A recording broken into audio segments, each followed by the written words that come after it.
معزز و محترم سامعین اور سامعات، ہم آج کے درس میں، چونکہ قرآن مجید کے دروس کا سب سے پہلا درس ہے، اس لیے ہم آج کے درس میں انشاءاللہ تعالی آپ کو بتلائیں گے کہ اللہ تبارک و تعالیٰ نے قرآن مجید کو کیوں نازل کیا، کس مقصد کے تحت قرآن مجید کو نازل کیا گیا ہے۔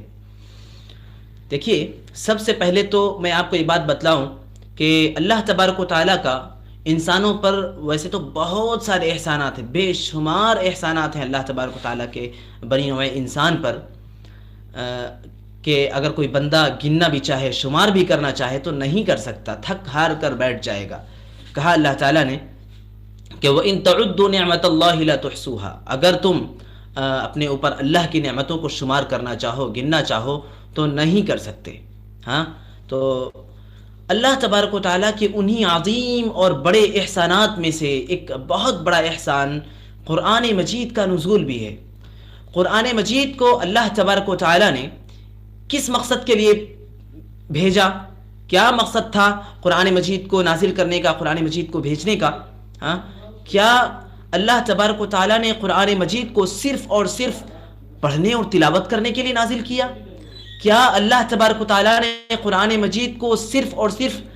نمازیں پڑھنے کے لیے اور نمازوں میں تلاوت کے لیے نازل کیا؟ کیا اللہ تبارک و تعالیٰ نے قرآن مجید کو صرف اور صرف اپنے جلسے اور جلوس کے آغاز کے لیے نازل فرمایا؟ کیا اللہ تبارک و تعالیٰ نے قرآن مجید کو صرف اور صرف اسے یاد کر کے، اسے حفظ کر کے اپنے آپ کو حافظ قرآن معاشرے میں کہلانے اور اس کے ذریعے سے عزت کمانے اور رمضان کا مہینہ آ جائے تو تراویح کی امامت کرانے کے لیے نازل فرمایا؟ کیا اللہ تبارک و تعالیٰ نے قرآن مجید کو صرف اور صرف اسے شفا حاصل کرنے اور اپنی بیماریوں کے علاج کے لیے اس کو پڑھ کر دم کرنے کے لیے نازل کیا؟ کیا یہی وہ مقاصد ہیں جن کے لیے قرآن مجید نازل کیا گیا تھا؟ کیا قرآن مجید صرف اور صرف اس لیے نازل کیا گیا کہ اگر کوئی میت ہو، کوئی وفات پا جائے تو اس پر سورہ یاسین کی اور قرآن مجید کی تلاوت پڑھی جائے؟ کیا قرآن مجید کے نزول کا صرف اور صرف یہ مقصد تھا کہ نئے گھر تعمیر کیے جائیں تو نئے گھروں کے آغاز کے لیے قرآن خوانی کی جائے، قرآن پڑھ کر اس کا آغاز کیا جائے؟ یہ سارے مقاصد تھے قرآن مجید کو قرآن مجید کو نازل کرنے کے۔ میرے بھائیو اور دوستو، قرآن مجید کو اللہ تبارک و تعالیٰ نے نازل کیا تو بہت سارے اس کا ایک بنیادی مقصد ہے، اور اس ایک بنیادی مقصد تک پہنچنے کے لیے اللہ تبارک و تعالیٰ نے بہت سارے اسباب اور بہت سارے ذرائع اور بہت سارے راستے بتلائے، ہاں، اور ان راستوں کو اپنانے کے لیے اجر و ثواب بھی رکھا، ہاں، اور ان اجر و ثواب کو رکھنے کا مقصد یہی تھا کہ بندہ اگر اللہ کے رضا کے لیے قرآن مجید کو اجر و ثواب کی امید رکھتے ہوئے پڑھے گا تو اس کے اصل مقصد تک پہنچ سکے گا۔ چنانچہ اللہ تبارک و تعالیٰ نے قرآن مجید کو سب سے پہلے تو سیکھنے اور سکھانے کے بارے میں پیارے نبی صلی اللہ علیہ وسلم فرمایا کہ خیرکم من تعلم القرآن وعلمہ، تم میں سب سے بہتر وہ شخص ہے، سب سے اچھا وہ شخص ہے سوسائٹی کا جو قرآن مجید کو سیکھتا ہے اور دوسروں کو سکھاتا ہے۔ تو جو بندہ قرآن خود بھی سیکھے اور دوسروں کو بھی سکھائے، اس کی فضیلت اور اس کی اہمیت کو اس حدیث میں بیان کیا گیا۔ اور وہیں قرآن مجید کو جو لوگ پڑھتے ہیں، تلاوت کرتے ہیں، ان کے بارے میں کہا کہ من قرأ حرفا من کتاب اللہ فلہ بہ حسنہ، جو اللہ کی کتاب قرآن مجید کے ایک حرف کو بھی ثواب کی نیت سے پڑھ لیتا ہے، تلاوت کر لیتا ہے، پیارے نبی صلی اللہ علیہ وسلم نے کہا کہ اس ایک حرف کی تلاوت اور اس ایک حرف کو پڑھنے کے بدلے میں اللہ تبارک و تعالیٰ کی جانب سے وہ بندہ ایک نیکی کا، اور وہ ایک نیکی 10 نیکیوں کے برابر ایسی نیکی کے ثواب کا مستحق بن جاتا ہے۔ من قرأ حرفا من کتاب اللہ فلہ بہ حسنہ والحسنۃ بعشر امثالها لا اقول الف لام میم حرف، پیارے نبی نے کہا کہ میں یہ نہیں کہتا کہ الف لام میم مجموعی طور پر ایک حرف ہے، ولیکن الف حرف ولام حرف ومیم حرف، الف ایک حرف ہے، لام ایک حرف ہے اور میم ایک حرف ہے، یہ سارے کے سارے الگ الگ حروف ہیں۔ ہاں، تو البتہ وہ لوگ جو قرآن مجید کو صحیح طور پر نہیں پڑھ سکتے، قرآن مجید کو پڑھتے ہیں، کوشش کرتے ہیں، ہاں، آگے بڑھتے ہیں، لیکن مشکل کا شکار ہوتے ہیں، مشکلات کو فیس کرتے ہوئے آگے بڑھتے ہیں، اٹک اٹک کر قرآن پڑھتے ہیں، صحیح سے پڑھنا نہیں آتا انہیں، تو ان کے بارے میں بھی نبی محترم علیہ الصلاۃ والسلام نے فرمایا کہ الماہر بالقرآن الماہر بالقرآن مع السفرۃ الکرام البررہ، قرآن مجید کی تعلیم میں، قرآن مجید کے علوم میں جو ماہر شخص ہے، جو ماہر شخص ہے، مہارت تامہ رکھنے والا ہے، ایکسپرٹ ہے، کہا کہ وہ تو قیامت کے دن باعزت بزرگ فرشتوں کے ساتھ ہوگا. والذی یقرأ القرآن، اور وہ بندہ جو قرآن مجید کو پڑھتا ہے، وَيَتَتَعْتَعُ فِيهِ، قرآن مجید کو پڑھنے میں اٹکتا ہے، صحیح سے پڑھ نہیں پاتا، صحیح سے اس کی حروف کی ادائیگی نہیں کر پاتا، صحیح سے اس کے کلمات کی ادائیگی اس کی زبان پر نہیں چڑھتی. کہا کہ والذی یقرأ القرآن وَيَتَتَعْتَعُ فِيهِ، قرآن مجید پڑھتا ہے، اٹکتا ہے، اور یہ اٹک اٹک کر قرآن پڑھنا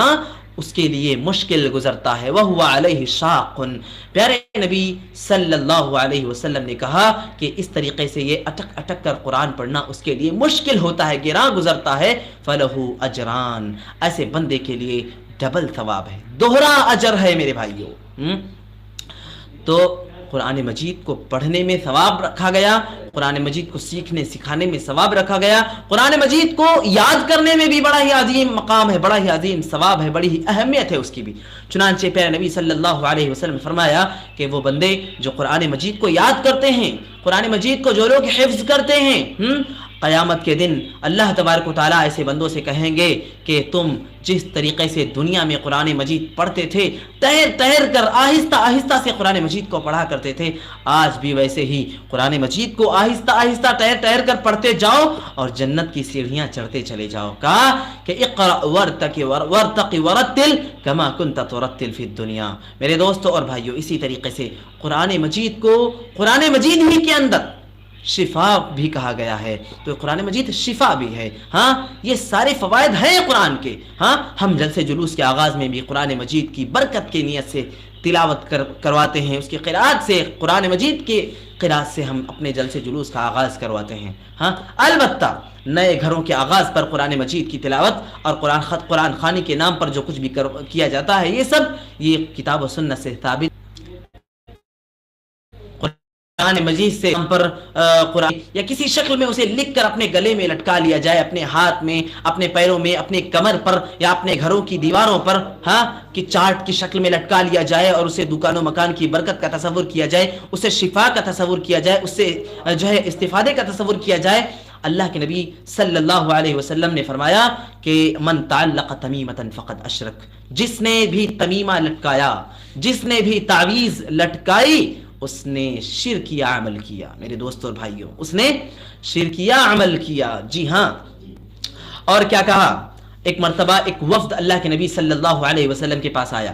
وہ لوگ نبی صلی اللہ علیہ وسلم کی تعلیمات سے متاثر ہو کر، نبی صلی اللہ علیہ وسلم کی تعلیمات سے متاثر ہو کر آپ کے ہاتھ پر اسلام قبول کرنا چاہتے تھے. وہ لوگ دین اسلام میں آنا چاہتے تھے. اللہ کے نبی صلی اللہ علیہ وسلم نے دیکھا کہ اس وفد میں سے ایک فرد کے ہاتھ میں یا اس کے گلے میں تمیمہ لٹکا ہوا ہے، تعویذ لٹکی ہوئی ہے. اللہ کے نبی صلی اللہ علیہ وسلم نے کہا کہ اللہ کی قسم، میں تمہاری بیعت اس وقت تک قبول نہیں کروں گا جب تک کہ اس شخص کے گلے سے یا اس کے ہاتھ سے تمیمہ نہ نکل جائے. لہذا لوگوں نے اس کے گلے سے تمیمہ نکلوایا، وہ تعویذ نکلوائی. اس کے بعد اللہ کے نبی صلی اللہ علیہ وسلم نے لوگوں کی بیعت قبول کی اور وہ لوگ دین اسلام میں داخل ہو سکے.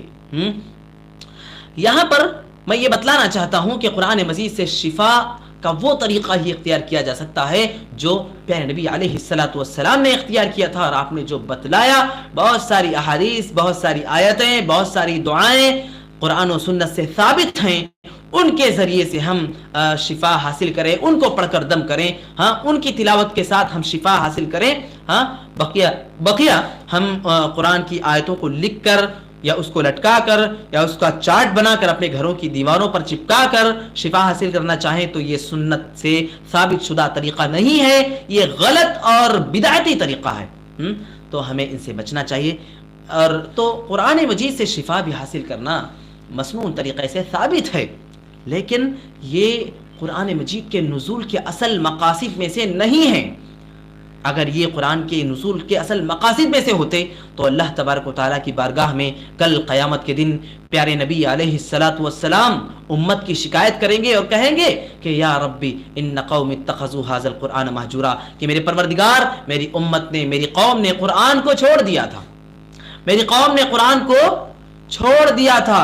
قرآن کو ہم نے چھوڑا؟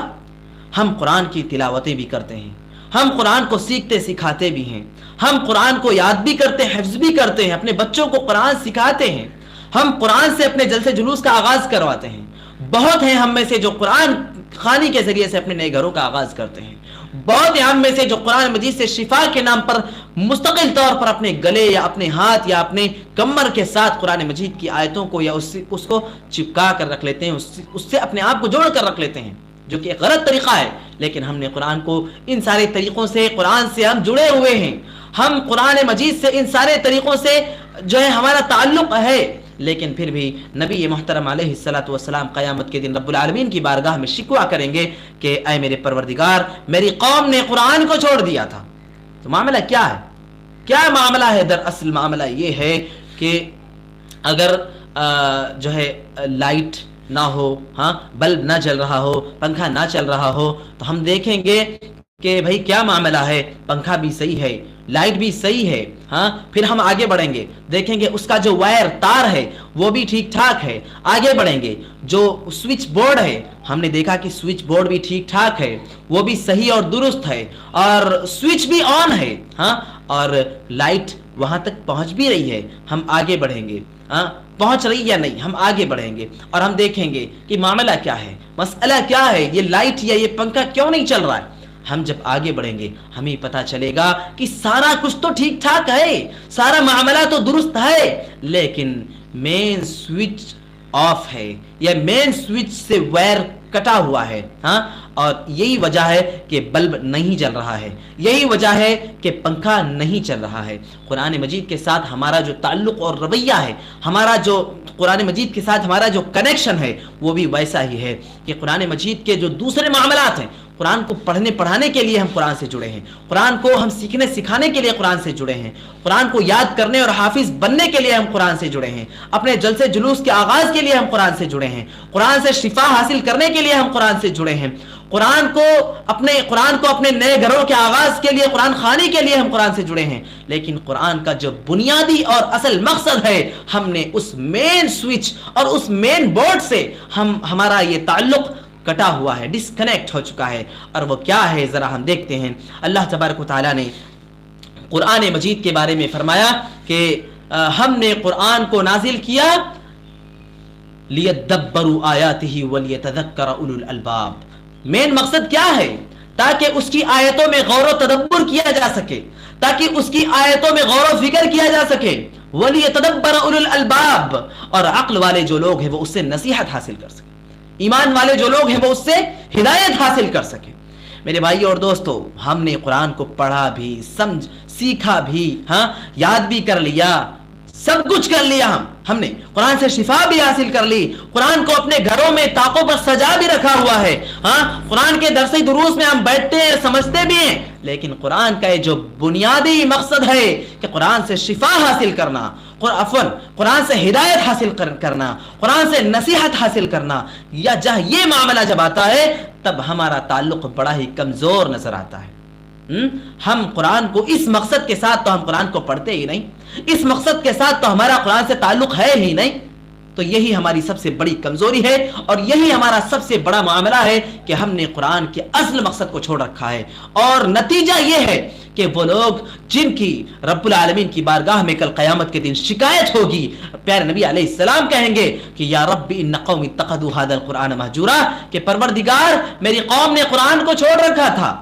ان لوگوں میں واللہ ہم اگر اسی رویے پر باقی رہے، اسی طریقے پر ہم قائم رہے، اور یہی ہمارا معاملہ رہا کہ ہم قرآن کو سمجھنے کے لیے وقت نہیں نکالیں گے، قرآن کو سمجھ کر اس کا اصل مقصد حاصل کرنے کے لیے، اس سے ہدایت اور نصیحت حاصل کرنے کے لیے وقت نہیں نکالیں گے، صرف قرآن پڑھنے میں لگے رہ جائیں گے، صرف قرآن کو یاد کرنے میں لگے رہ جائیں گے، صرف قرآن کو طاقوں پر سجانے میں اور اس کو چومنے چاٹنے میں لگے رہ جائیں گے، صرف قرآن کو تعظیم کے حد تک ہم محدود کر دیں گے اور صرف قرآن کو ہم شفا حاصل کرنے کے لیے محدود کر دیں گے تو واللہ ہم ان لوگوں میں قیامت کے دن ہو جائیں گے جن کے بارے میں پیارے نبی علیہ الصلوۃ والسلام شکایت کریں گے کہ یا ربی ان قوم اتخذوا هذا القرآن مہجورا، کہ میرے پروردگار میری امت نے قوم قرآن کو چھوڑ دیا تھا۔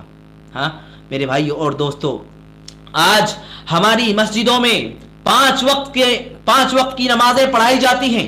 امام صاحب 5 وقت کی نمازیں مصلی پر پڑھاتے ہیں، ہاں، اور ہر رکعت میں قرآن مجید کی تلاوت ہوتی ہے۔ کبھی ہم میں سے کسی بندے نے امام صاحب سے پوچھا کہ آپ نے جو ابھی قرآن کی تلاوت کی ہے، ابھی جو آپ نے اللہ کا کلام پڑھا ہے، اس میں اللہ نے ہم سے کیا کچھ کہا ہے؟ اس میں اللہ نے ہمیں کیا کچھ بتلایا ہے؟ اس میں اللہ نے ہمیں کیا پیغام دیا ہے؟ کیا ہم نے امام صاحب سے کبھی پوچھا؟ کیا ہم نے یہ جاننے کی کبھی کوشش کی؟ کیا ہمارے دل میں کبھی یہ جذبہ اور کبھی یہ تڑپ پیدا ہوئی؟ نہیں ہوئی۔ یہی وہ معاملہ ہے، یہی وہ سبب ہے کہ ہمارا تعلق اللہ سے کمزور ہو چکا ہے، ہمارا تعلق دین سے کمزور ہو چکا ہے، ہمارا تعلق رسول اکرم علیہ الصلوۃ والسلام کی تعلیم سے کمزور ہو چکا ہے، اور ہمارا تعلق اللہ کے کلام قرآن مجید سے کمزور ہو چکا ہے۔ آج اگر ہماری مجلس میں بیٹھ کر کوئی بندہ کسی دوسری زبان میں ہمیں کچھ کہہ دے، کسی تمل زبان میں، بنگلہ زبان میں، ملیالم میں، گجراتی میں، مراٹھی میں، پنجابی میں، کسی اور زبان میں ہمارے درمیان بیٹھا ہوا کوئی بندہ کچھ بات ہم سے کہہ دے،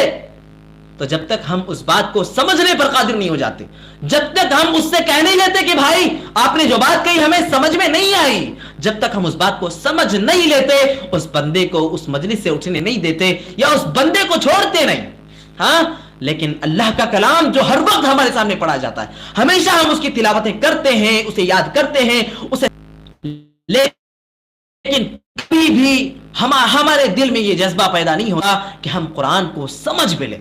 ہم قرآن کو سمجھ کر اس سے نصیحت بھی حاصل کر لیں، ہم قرآن کو سمجھ کر اس سے ہدایت بھی حاصل کر لیں، ہم اپنی زندگی میں کوئی عمل کریں، کوئی کام کریں تو ایک بار یہ بھی دیکھ لیں کہ اللہ نے قرآن مجید میں کیا اس کے بارے میں کوئی آیت نازل کی ہے؟ کیا اللہ نے قرآن مجید میں میرے اس عمل کے بارے میں کچھ رہنمائی تو نہیں کی کہ جسے میں دیکھ کر اللہ کی تعلیم کی روشنی میں اپنا یہ عمل کر پاؤں؟ ہاں، ہمیں یہ توفیق نہیں ملتی۔ ہاں میرے بھائیوں اور دوستو،